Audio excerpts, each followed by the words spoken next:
Hello everyone, welcome to my channel tips on mathematics. So CSIR NET के लिए general aptitude का जो course है वो हम अभी आज से लेकर के आ रहे हैं। ये फर्स्ट वीडियो है, इंट्रोडक्शन वीडियो है एंड टाइम एंड डिस्टेंस पर आज जो है हम कुछ बेसिक चीज़ें, फार्मूला और कुछ क्वेश्चंस भी हम यहाँ पर देखेंगे।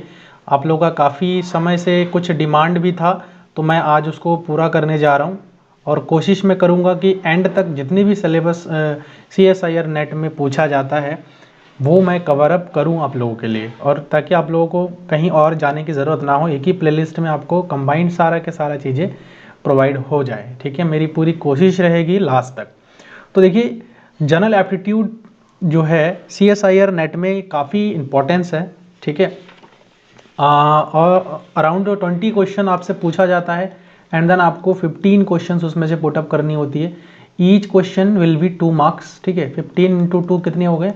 30 मार्क्स। तो आप ये समझ लो कि भैया अगर 30 मार्क्स है, 30 में से अगर आप 25 भी लेकर के आ रहे हो जनरल एप्टीट्यूड में, तो ये बहुत बड़ी बात होती है CSIR नेट में। अगर पिछले 2-3 साल का आप अगर कट ऑफ देखेंगे JRF के लिए और लेक्चरशिप के लिए, तो आपको जो है समझ में आ जाएगा कि इनकी कट ऑफ कितना जाता है, और कट ऑफ के अकॉर्डिंग ही आप जो डिसाइड कर सकते हो कि अगर 30 में से, मैं तो मान के ये चल रहा हूँ कि बहुत अच्छे से तैयारी अगर कर लिया तो 25 नंबर तो आप ला ही सकते हो। समझ में आया? और भी आपके पास एडवांटेज है क्या कि आपके 20 क्वेश्चन पूछे जाते हैं, जिसमें से आपको 15 क्वेश्चन पुटअप करने होती है। Each question will be 2 marks. तो 2 नंबर के हर एक क्वेश्चन है, आप 25 नंबर इजीली ले आ सकते हो अगर आपने अच्छे से तैयारी कर लिया। अब चूंकि आज हम स्टार्ट कर रहे हैं तो बेसिक कुछ यहाँ पर रहेगा, जो कि जैसे हम सिलेबस पर बात करेंगे और कौन कौन से स्टूडेंट जो है इस वीडियो को देख सकते हैं और कौन कौन से एग्जाम में आपको हेल्प मिलेगा जनरल एप्टीट्यूड जो हम यहाँ पर कवर अप करने वाले हैं। तो बेसिकली अगर CSIR नेट के बात करूँ मैं, तो यहाँ पर जनरल एप्टीट्यूड पेपर पार्ट 1 होता है। पार्ट 1 में पार्ट A जो होता है उसमें कुछ सिलेबस है ना, कुछ उन्होंने कुछ जो है बता भी रखा है। हालांकि सिलेबस काफ़ी ज़्यादा है, आप कितना भी कर लो, बट जो है सिलेबस आपके जो है कम ही है। मैं तो यही कहूँगा कि हमेशा के लिए आपको कम ही लगेगा। लेकिन यहाँ पर क्या है कि आप अगर देखो तो इसमें कई सारी चीज़ें हैं, जैसे न्यूमेरिकल एबिलिटी हो गए, उसके बाद आपके नंबर एंड सिंप्लीफिकेशन हो गया, LCM HCF हो गया, एवरेज हो गया, है ना, क्वाड्रेटिक इक्वेशंस हो गए, सीक्वेंस एंड सीरीज हो गए।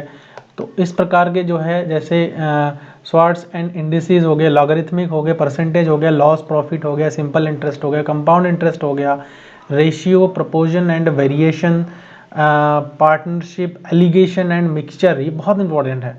Time and speed and distance, time and work, permutation, combination, probability, geometry, mensuration, trigonometry etcetera. ठीक है ना। उसके बाद रीजनिंग में सीरीज फॉर्मेशन होता है, कोडिंग डिकोडिंग हो सकता है, डिस्टेंस एंड डायरेक्शंस हो सकते हैं, कैलेंडर एंड क्लॉक्स हो सकते हैं।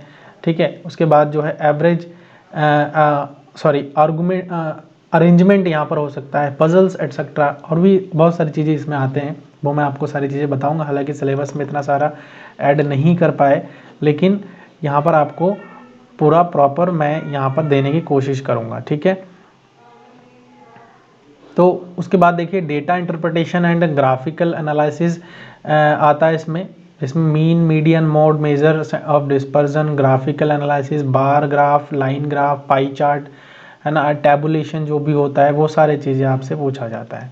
ठीक है, नाउ देखिए मैंने कुछ पॉइंट ऐड किया है, जैसे आपके एप्टीट्यूड हो गया, इंग्लिश हो गया, रीजनिंग हो गया, क्वालिटेटिव हो गया, क्वांटिटेटिव हो गया, logical, diagram based, graph based जो है क्वेश्चन आपसे इसमें जनरली पूछा जाता है। तो ये सारे के सारे जो पॉइंट्स है वो मैं आपके लिए कवर करूँगा। ठीक है, ये तो कुछ बेसिक बातें थी जो कि आपके सिलेबस में कवर अप होने वाले हैं, जो मैं आपके लिए करूँगा। ठीक है, नाउ नेक्स्ट जो है हेल्पफुल किन के लिए जो है ये वीडियो जो है हेल्पफुल रहेगा, जैसे लाइफ साइंस के स्टूडेंट्स हैं, मैथमेटिकल साइंस के, केमिस्ट्री के, फिजिक्स के, तो ये जो CSIR नेट एग्जामिनेशन दे रहे हैं, हालांकि देखो एग्जाम में जो पार्ट A सभी में पूछा जाता है, लाइफ साइंस हो, मैथमेटिकल हो, केमिस्ट्री हो, फिजिक्स हो, तो हम सभी का कंबाइन करके जो है यहाँ पर देखेंगे, क्योंकि हम कुछ PYQs भी लेके आने वाले हैं।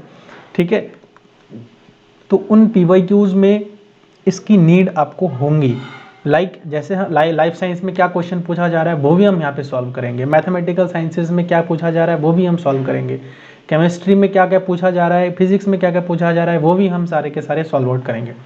तो किसी भी कोई भी सब्जेक्ट का एग्जाम दे रहा हो, लाइफ साइंस हो, मैथमेटिकल साइंस हो, केमिस्ट्री हो या फिर फिजिक्स हो, आपको कहीं और जाने की ज़रूरत बिल्कुल भी ना पड़े। उसके लिए मैं पूरी कोशिश करूँगा कि हर पेपर का, हर सब्जेक्ट का मैं यहाँ पर जो पार्ट ए में पूछा जाता है जनरल एप्टीट्यूड, क्योंकि जनरल एप्टीट्यूड जनरली क्या होता है, सबके लिए इक्वल होता है, सबके लिए सेम होता है, ठीक है। क्वेश्चन के पैटर्न सबके लिए लगभग सेम होता है। हाँ, क्वेश्चन अलग आते हैं ये आप कह सकते हो, लेकिन लाइफ साइंस और इन सब में जो पैटर्न होता है, जो सिलेबस होता है वो लगभग सेम होता है, इसलिए हम हर क्वेश्चन को यहाँ पर कवर अप करने वाले हैं, ठीक है। नाउ नेक्स्ट जो है इसमें हेल्पिंग इन विच एग्ज़ाम, कौन से एग्ज़ाम में आपको हेल्प करेगा, ठीक है, कौन से एग्ज़ाम में आपको हेल्प करेगा। जैसे यहाँ पर CSIR नेट हो गया, अगर आप गेट के एस्पायरेंट है then you can attempt this video. उसके बाद set state eligibility test, government exams होते हैं, असिस्टेंट प्रोफेसर के एग्ज़ाम होते हैं। तो इन तमाम एग्ज़ाम में अगर आप प्रिपरेशन कर रहे हैं तो भी आपके लिए जो है वीडियो बहुत हेल्पफुल होने वाला है, ठीक है। नाउ आगे बढ़ते हैं और अब हम बात करेंगे टाइम, स्पीड एंड डिस्टेंस, ठीक है, बहुत इंपॉर्टेंट है टाइम, स्पीड एंड डिस्टेंस, ठीक है। Time, speed and distance, clear. काफ़ी इंपॉर्टेंट टॉपिक है, इसके क्वेश्चंस लगभग हर एक एग्जाम में बन ही जाता है। तो बात करें बेसिक फार्मूला की, तो basic formula speed is equal to distance upon क्या होता है, टाइम होता है। मैं हिंदी में भी, वैसे जो पैटर्न रहेगा वो इंग्लिश में रहेगा, बट हिंदी में मैं बीच बीच में आपको बता दिया करूँगा, एक्सप्लेनेशन हिंदी में ही करूँगा, ठीक है। जो देखो चाल होता है, हम स्पीड को बोलते हैं चाल, चाल बराबर होता है दूरी बटा समय, क्लियर, ये हो गया हिंदी में। तो हम चाल को स्पीड बोलते हैं, speed is equal to distance upon time. अगर मैं इसको डिस्टेंस के फॉर्म में निकालना चाहूँ तो स्पीड इंटू टाइम हो जाता है, क्लियर है, मल्टीप्लाई हो जाएगा। उसके बाद अगर टाइम के फॉर्म में निकालना चाहता हूँ तो डिस्टेंस अपॉन स्पीड हो जाता है फार्मूला, जनरल फार्मूला से ये आपको पता होगा। उसके बाद कन्वर्जन की अगर मैं बात करूँ, देखो कन्वर्जन में हम यहाँ पर कैसे कैसे कन्वर्ज करते हैं। देखो यहाँ पर कन्वर्जन की अगर मैं बात करूँ तो यहाँ पर 1 किलोमीटर पर आवर की अगर मैं बात करूँ, ठीक है ना, kilometre per hour to metre per second पर हम जो है कन्वर्जन कर रहे हैं। तो जब भी किलोमीटर पर आवर करेंगे तो हमें क्या करनी पड़ेगी, 5/18 से मीटर पर सेकंड में अगर हमें कन्वर्ट करनी है तो 5/18 से मल्टीप्लाई करनी है। अब सवाल आता है कि सर आप डायरेक्ट बता रहे हो लेकिन कैसे हो रहा है, चलिए कैसे हो रहा है उस पर हम बात करते हैं। देखो 1 किमी डिवाइड बाय 1 आवर, ठीक है। अब हमें मीटर पर सेकंड, तो 1 किलोमीटर में 1000 यहाँ पर जो है मीटर हो जाएगा, और 1 घंटे में 60 मिनट होते हैं और 60 सेकंड होते हैं। तो ये हमारे पास आ जाएगा 20 से 20 कैंसिल आउट हो जाएंगे और हमारे पास हो गया 10 अपॉन यहाँ पर 36 हो गया, ठीक है। और मीटर और अपॉन में क्या हो गया हमारे पास, ये सेकंड हो गए, ठीक है, ये हमारे पास आ रहा है। तो यहाँ से जो है 5 हो जाएगा और ये 18 हो जाएगा, ठीक है। तो यहाँ पर 5 हो रहा है, तो ये जनरली क्या आ रहा है, 5/18 मीटर पर सेकंड यहाँ से निकल के आ रहा है। उसके बाद अगर देखो metre per second two kilometre per our में, तो ये कन्वर्ट हो जाएगा, है ना।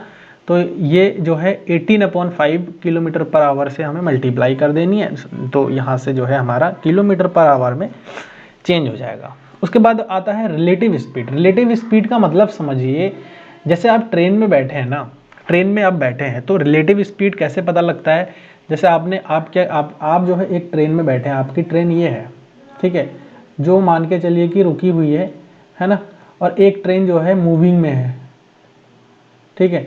या तो आप ऐसा समझ लो कि बहुत सारी कंडीशंस होते हैं अलग अलग, आप वैसे समझ सकते हो, ठीक है। ये आपकी ट्रेन है और ये दूसरी ट्रेन है, ये ट्रेन ए हो गया और ये ट्रेन बी हो गया। अब मान के चलिए कि दोनों सेम डायरेक्शन में है, तो आप इसमें बैठे हो तो जो है आपको ये भी लगेगा कि ये दोनों ही मूविंग में है, तो जो है ये भी चल रहा है, ये भी चल रहा है, तो रिलेटिव स्पीड हो गया ना इस टाइम पे। या फिर आप ये कह लीजिए कि ये ऑब्जेक्ट की तरह काम कर रहा है, या ट्रेन बी जो है रुकी हुई है और ए जो है चल रही है, तो आपको भी यहाँ पर जो है इसमें रिलेटिव स्पीड का कॉन्सेप्ट लगता है। लाइक जैसे पहला ऑप्शन यहाँ पर क्या कह रहा है, when two objects move in the same direction. जैसे दो ट्रेन है तो दो ट्रेन सेम डायरेक्शन में अगर मूव कर रही हो तो रिलेटिव स्पीड में s1 माइनस s2, अगर इसकी स्पीड s1 है और इसकी स्पीड s2 है तो s1 minus s2 relative speed बन जाएगा। When two objects move in opposite direction, अब दो ट्रेन है, अब दो ट्रेन जो है अपोजिट डायरेक्शन में मूव कर रही है तो उस कंडीशन में रिलेटिव स्पीड हमारा जो है, रिलेटिव स्पीड जो है हमारा इस प्रकार से निकल जाता है, जुड़ जाता है, दोनों की स्पीड हमारा क्या हो जाता है, आपस में जुड़ जाता है। ठीक है, अगर ये s1 हो गया s2 हो गया तो s1 प्लस s2 हो जाएगा। ट्रेन का जो प्रॉब्लम्स आती है वो देखो इस प्रकार से आती है, मान के चलिए यहाँ पर मैं आपको बता दे रहा हूँ ट्रेन प्रॉब्लम कैसे कैसे आता है। तो time taken by a train to cross a pole और पॉइंट साइज ऑब्जेक्ट, तो अगर हमें टाइम निकालनी है, ठीक है, अगर हमें टाइम निकालनी है तो उसके लेंथ को स्पीड से डिवाइड कर देंगे तो हमारे पास जो है वो टाइम निकल आएगा। कब, जब time taken by a train to cross the pole, जैसे एक पोल है मान के चलिए, ठीक है, ये एक पोल है और इस पोल को जो है ये ट्रेन क्रॉस करने चाह रही है। ठीक है, इस पोल को जो है ये ट्रेन क्रॉस करना चाह रही है, तो अगर ये क्रॉस करना चाह रहे तो उस कंडीशन में टाइम कितना लगेगा वो हमें देखना है। तो इस जो है लेंथ ऑफ द ट्रेन, अब ट्रेन की लेंथ अगर मैं L मान के चलूँ तो हम जो है इजीली फाइंड आउट कर सकते हैं। ठीक है, ये हो गया। उसके बाद time taken by a train to cross a platform of length P। ठीक है, प्लेटफॉर्म की लेंथ अगर P है तो टाइम जो है L प्लस P दोनों हमारा जो है ऐड हो जाएगा। ध्यान रखिएगा, ट्रेन की लेंथ और प्लेटफॉर्म की लेंथ दोनों ऐड हो जाएगा और डिवाइड करेंगे हम उसके स्पीड से, तो हमारा जो टाइम टेकन बाय ट्रेन वो हमारा निकल आएगा। ठीक है, उसके बाद इसमें देखो स्पीड टाइम डिस्टेंस में बोट एंड स्ट्रीम्स के भी आ जाते हैं, धारा के अनुकूल प्रतिकूल वाले चाल, तो उसके लिए ये दो फार्मूला है, स्पीड इन स्टिल वाटर रुके हुए पानी में और स्पीड इन स्ट्रीम। ठीक है, तो उस कंडीशन के लिए ये हमारे पास फार्मूला बन जाता है। अभी क्वेश्चन में हम जब अप्लाई करेंगे तो आपको काफ़ी चीज़ें और भी क्लियर हो जाएंगे। ठीक है, आगे बढ़ते हैं और हम कुछ बेसिक एग्जाम्पल देखते हैं और उन एग्जाम्पल के हेल्प से आगे जो है कुछ करने की कोशिश करते हैं। तो सबसे पहले तो मैं देखो आपको कन्वर्जन, जो यूनिट कन्वर्जन अभी मैंने सिखाया था ना, उसी से रिलेटेड कुछ क्वेश्चंस मैं आपको करवा देता हूँ। ठीक है, उन्हीं से रिलेटेड कुछ क्वेश्चंस करवा देता हूँ। तो देखो अगर कन्वर्स करनी है हमें जो अगर कन्वर्ट करनी है तो कैसे कन्वर्ट करनी है, तो मैं आपको एक क्वेश्चन दे रहा हूँ, मान के चलिए 72 मीटर पर सेकेंड जो है यहाँ पर मैं इक्वल टू डैश कर देता हूँ किलोमीटर पर आवर लिख देता हूँ, है ना। 72 मीटर पर सेकेंड कितने किलोमीटर पर आवर होगा। अब देखो यहाँ पर आपको ये डैश में आपको भरना है, खाली जगह है इसमें आपको भरना है। देखो अब सिंस मैंने आपको बताया था कि 1 मीटर पर सेकंड की अगर मैं बात करूं तो किलोमीटर में कन्वर्ट करनी है तो 18/5 किलोमीटर पर आवर से मल्टीप्लाई, जस्ट सिंपल। तो यहाँ पर हम जो है क्या करेंगे, 72 मीटर पर सेकंड की बात हम कर रहे हैं तो यहाँ से क्या हो जाएगा 72 इंटू 18/5 किलोमीटर पर आवर हो जाएगा। बहुत बहुत सिंपल है, यूनिट कन्वर्जन है। अब ये बेसिक चीज़ें देखो आपको आनी चाहिए, तो इसको अब अगर डिवाइड करोगे बाय यूजिंग द कैलकुलेटर तो आप 259.2 किलोमीटर पर आवर आ जाएगा। ठीक है, पर आवर आ जाएगा। तो ये इस प्रकार से हो सकता है। देखो यहाँ पर बच्चे लाइफ साइंस के भी होंगे, केमिस्ट्री के भी होंगे, फिजिक्स वाले बच्चों को तो मुझे लगता है कि कोई दिक्कत नहीं होना चाहिए, एंड मैथमेटिक्स एंड फिजिक्स वाले बच्चों को तो कोई दिक्कत नहीं होना चाहिए।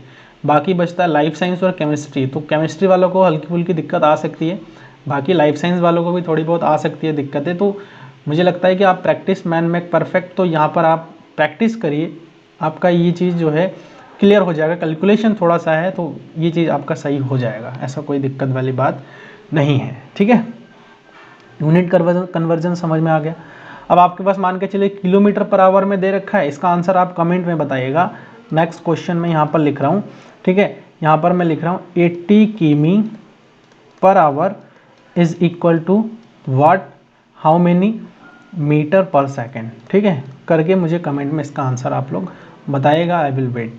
ठीक है, तो नेक्स्ट आगे बढ़ते हैं, कुछ हम क्वेश्चंस लेते हैं और उन क्वेश्चंस के हेल्प से समझने की कोशिश करते हैं कि जो टाइम डिस्टेंस है, स्पीड है, वो किस प्रकार से काम करता है, उनके क्वेश्चंस कैसे कैसे पूछा जा सकता है। ठीक है, तो an aeroplane covers a certain distance at speed 240 किमी per hour in 5 hour to cover the same distance in 1 in 2/3 hours it must travel with speed. तो यहाँ पर सिंपली क्या बोला गया है कि एक एरोप्लेन है, कोई एक सर्टेन डिस्टेंस को जो कि 240 किमी पर आवर जो है 5 घंटे में, इतनी स्पीड से 5 घंटे में कवर करता है। To cover the same distance, अब वही डिस्टेंस इतने आवर में कवर करना है, तो इट मस्ट ट्रैवल विद, कौन सी स्पीड से वो ट्रैवल करनी चाहिए।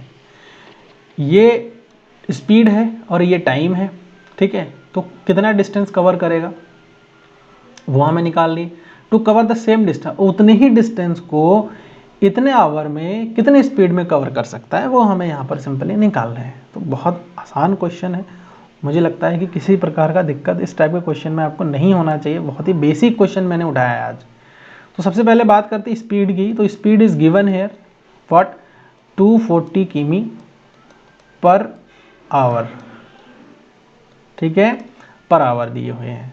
अब ये दिया हुआ है, देन टाइम हमारे पास गिवन है, टाइम क्या दिया हुआ है 5 आवर्स दिए हुए हैं। तो अब आपको पता ही है कि distance is equal to speed into time होता है कि नहीं। Distance is equal to speed into time होता है। तो स्पीड हमारे पास गिवन है जो कि 240 गुणा टाइम 5 आवर दी हुई है। तो यहाँ से मल्टीप्लाई करेंगे तो यहाँ से 120 हो जाएगा, तो यहाँ से 12,000 किलोमीटर आ जाएगा डिस्टेंस। अब कहा है कि इतने ही डिस्टेंस को इतने समय में, एक सही 2/3 घंटे में कितने स्पीड में कवर करनी पड़ेगी। नाउ सेम डिस्टेंस, टाइम हमारे यहाँ पर, now same distance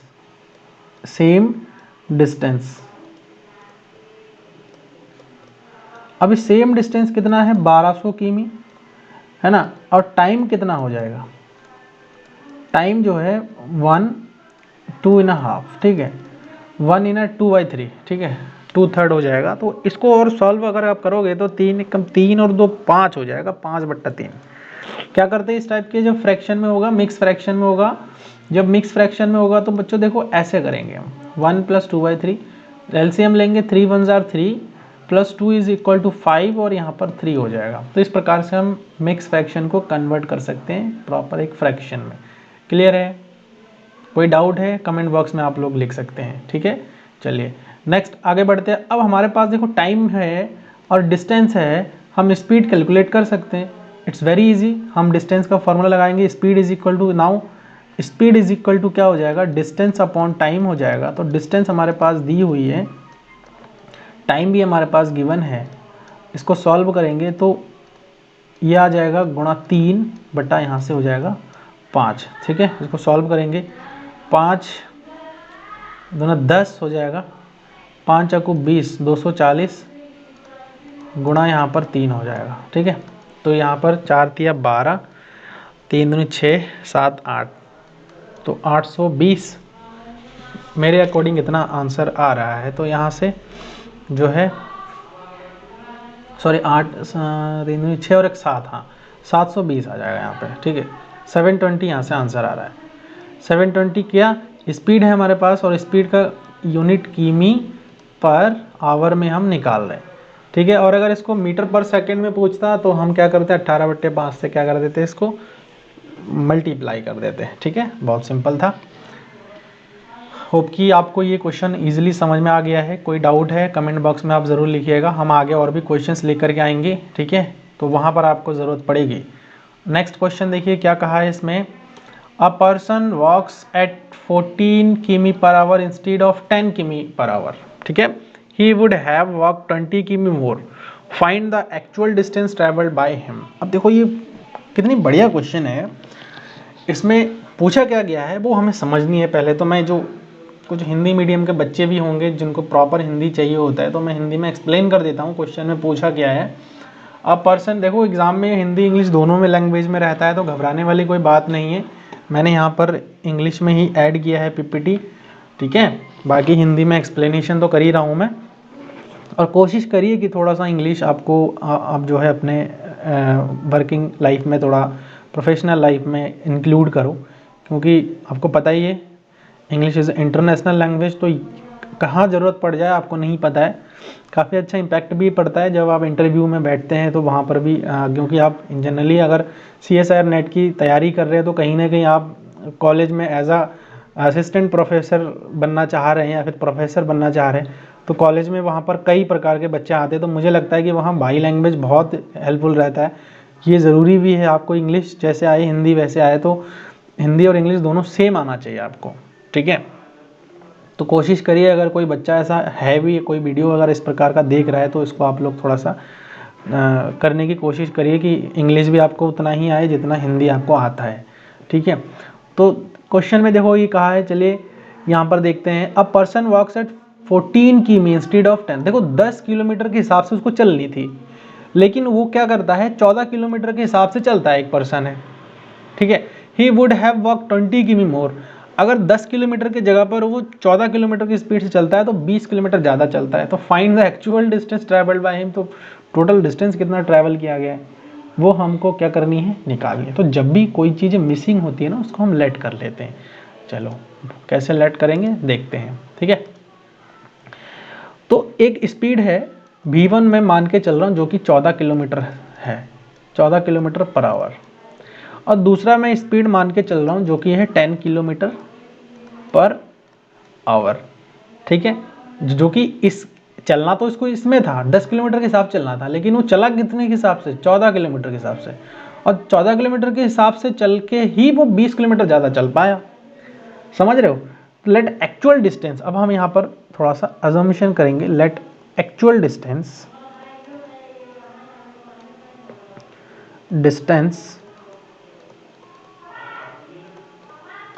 actual distance traveled by person in time t time, ठीक है ना, in t time is equal to x, हम इसको मान के चल रहे हैं। तो आपको पता है कि डिस्टेंस इज इक्वल टू क्या होता है, distance is equal to speed into time होता है। देखो एक्चुअल डिस्टेंस तो x चला है, और टाइम में v2 के लिए अगर कहूँ तो यहाँ पर मैं t मान के चल रहा हूँ, t टाइम पर ही चला वो, ठीक है ना। तो x इज इक्वल टू क्या हो जाएगा, मैं v2 ले रहा हूँ तो 10 हो जाएगा, 10t हो जाएगा यहाँ पे, है ना, 10t हो जाएगा। एक तो ये आ गया हमारे पास, इसको मैं इक्वेशन नंबर 1 मान रहा हूँ।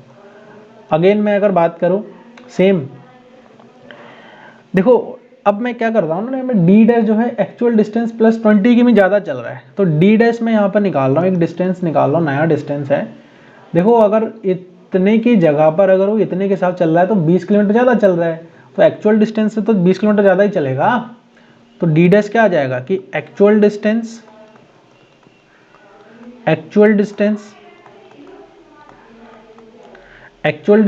प्लस 20 किमी मोर,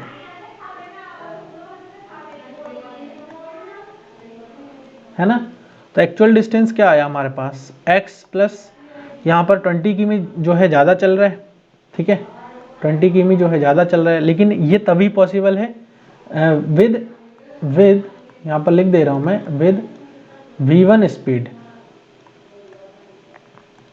एट टी टाइम, टाइम क्योंकि सेम ही रहेगा, एट टी टाइम। तो यहाँ से डी डैश की अगर मैं बात करूँ तो वो v1 इंटू टी हो जाएगा। तो यहाँ से देखो क्या आ जा रहा है, डी डैश जो है हमारे पास क्या आया, x प्लस 20 आया, और v1 की अगर मैं बात करूँ तो 14 इंटू टी हो जाएगा। इसको जो है हम इक्वेशन नंबर 2 मान सकते हैं। अब यहाँ से क्या करेंगे, देखो x के जो वैल्यू है वो हमारे पास क्या आया, 10t plus 20 is equal to 14t, ठीक है। तो यहाँ से 20 इज इक्वल टू क्या हो जाएगा, ये इधर चला जाएगा 14t माइनस 10t, ठीक है।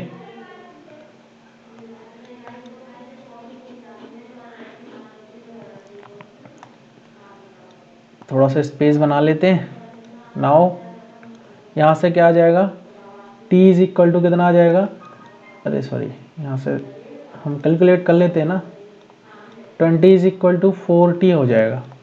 तो t is equal to basically 5 हो जाएगा, t इज इक्वल टू क्या हो जाएगा, 5 आवर हो जाएगा, क्योंकि आवर में दी हुई थी, ये हो गया। अब जो एक्चुअल डिस्टेंस है, एक्चुअल डिस्टेंस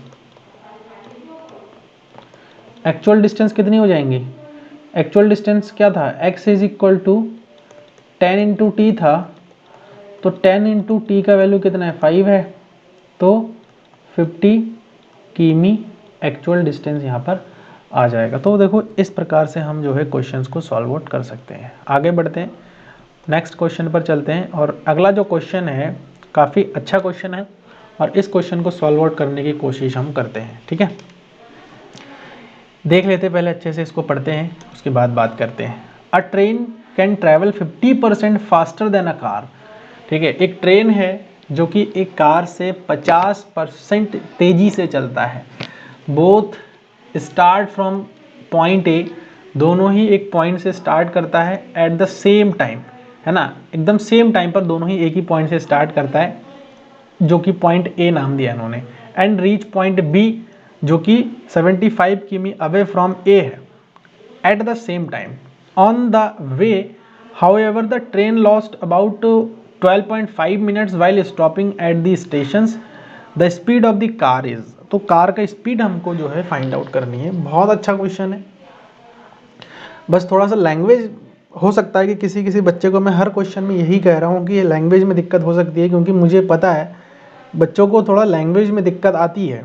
जनरली जो प्योर हिंदी मीडियम से पढ़े हैं उनके लिए थोड़ी सी दिक्कत है, लेकिन कोशिश करिए, कोशिश करने वालों की कभी हार नहीं होती, ये आपको ज़रूर पता होगा।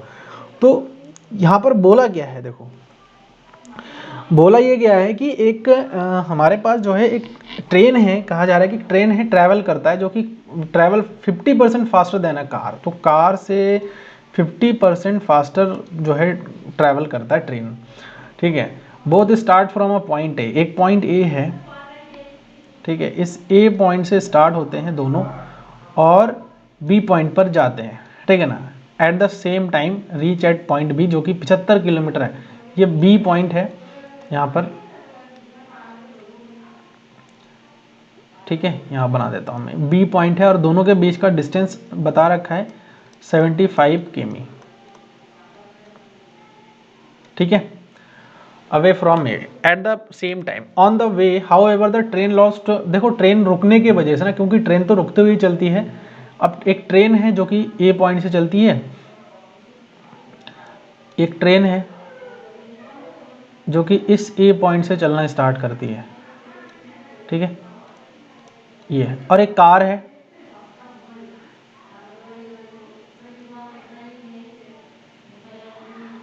एक कार है जो कि इस ए पॉइंट से ही चलना स्टार्ट करती है। एक ट्रेन भी है और एक कार भी है। तो कार और ट्रेन दोनों इसी पॉइंट से स्टार्ट होती है, और ट्रेन चूंकि बीच में स्टेशन भी है, तो जो है ट्रेन उसके वजह से जो है इतना मिनट क्या कर देता है, खराब कर देता है वो। ठीक है ना, तो अब हम जो है यहाँ पर सबसे पहले तो स्पीड हमारे पास गिवन नहीं है, तो हम यहाँ पर क्या करेंगे, let speed of car is equal to x किमी पर आवर। ठीक है, तो स्पीड ऑफ ट्रेन कितना हो जाएगा, स्पीड ऑफ ट्रेन, अब 50% क्या कहा है, अ train can travel 50% faster than a car. तो जो x है उसके 50% ज़्यादा, यही तो कहा है, ऑफ x। तो यहाँ से क्या हो जाएगा, x प्लस एक्स इंटू 50/100। तो यहाँ से और सॉल्व करेंगे, x प्लस 100 हो जाएगा, x/2 हो जाएगा, तो यहाँ से हो जाएगा 3x/2। ठीक है, तो x यहाँ पर 3x/2 हो जाएगा ट्रेन का स्पीड किमी पर आवर। ये आपको सही कल है। देखो एक चीज़ यहाँ पर समझने वाली चीज़ है कि देखो दोनों का जो टाइम है, टाइम की अगर मैं बात करूँ तो यहाँ से देखो time taking by car minus time taken by train, ये दोनों क्या हो जाएंगे, दोनों के बीच का यही तो गैप आ रहा है। अगर दोनों स्पीड से टाइम सेम है तो उस कंडीशन में बी पॉइंट पर दोनों पहुंच जाएंगे एक ही टाइम पे, लेकिन ट्रेन तो इतना टाइम खत्म ही कर रहा है ना। तो हम क्या कर सकते हैं, time taken by car minus time taken by train, तो 1 पॉइंट इतना मिनट का ही तो गैप आ रहा है, ये मिनट दे रखा है, ध्यान रखना। तो मिनट को आवर में कन्वर्ट करनी है, तो 12.5 यहाँ से कन्वर्जन करेंगे तो 60 हो जाएगा यहाँ पे, ठीक है। ये आवर में कन्वर्ट हो गया।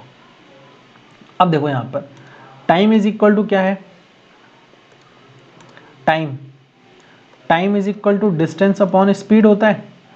अब देखो टाइम टेकन बाय कार कि अगर मैं बात करूँ तो 75 किमी ही ट्रैवल करता है लेकिन x डिस्टेंस में। और अगर मैं बात करूँ टाइम टेकन बाय ट्रेन तो ये जो है 75 किमी चलता है लेकिन जो हमारे पास स्पीड है वो 3x/2 है। 2 को मैं डायरेक्ट ऊपर ले जाता हूँ, मल्टीप्लाई कर देता हूँ, ठीक है। अब इन दोनों को माइनस करनी है तो यहाँ से कर देते हैं। देखो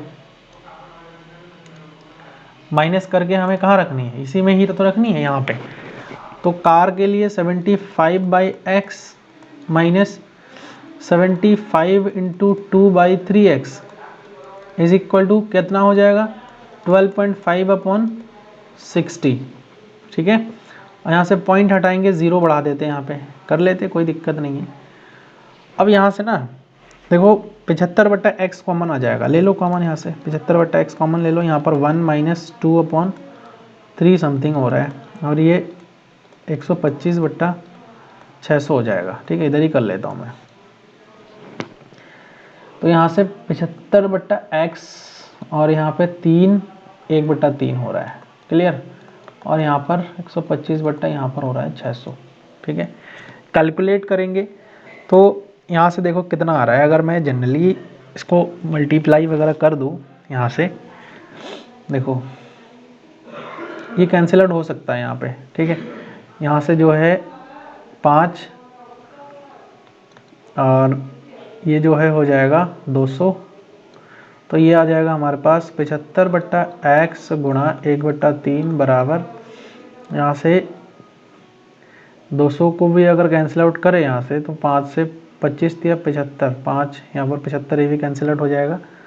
तो ये हमारे पास बचेगा 3। चलो यहाँ पर डायरेक्ट मैं लिख देता हूँ, ठीक है। कैलकुलेट आप लोग इसको खुद ही देख लीजिएगा, मैं यहाँ पर लिख देता हूँ। यहाँ पर हो जाएगा 3 × 40 और ये आ जाएगा 5 भी यहाँ से कैंसिल आउट हो जाएगा, ये x बच जाएगा यहाँ पे, ठीक है। यहाँ पर x बच जाएगा 4 × 12 तो x बराबर हो जाएगा 120। ये हमारे पास किमी/आवर हो जाएगा। अब चेक कर लेते हैं कि इसमें कोई ऑप्शन हमारे पास गिवन है क्या 120 किमी/आवर का। हाँ 120 ऑप्शन सी हमारे पास गिवन है, तो ऑप्शन सी जो है यहाँ पर क्या हो जाएगा, करेक्ट हो जाएगा यहाँ से, क्लियर। तो आई थिंक ये वाले क्वेश्चन भी आपको अच्छे से समझ में आ गया है। अब 2 क्वेश्चन मैं आपको होमवर्क में दे रहा हूँ, इन दोनों क्वेश्चन को आप थोड़ा ट्राई करना। नेक्स्ट वीडियो में हम इसको जो है डिस्कशन करेंगे, ठीक है। ये आपको एज अ होमवर्क ट्राई करना है।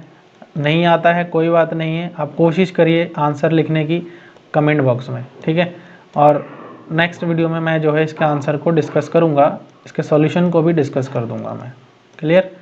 तो आज का वीडियो कैसा लगा आप लोग कमेंट बॉक्स में मुझे ज़रूर बताएं। वीडियो सही लगे तो उसको आप लोग लाइक करिए, चैनल पर नए हैं तो उसको आप लोग सब्सक्राइब ज़रूर करिए, ठीक है। और अगर वीडियो हेल्पफुल है तो अपने दोस्तों के साथ शेयर करना बिल्कुल भी ना भूलें। मिलते हैं नेक्स्ट वीडियो में, थैंक यू सो मच।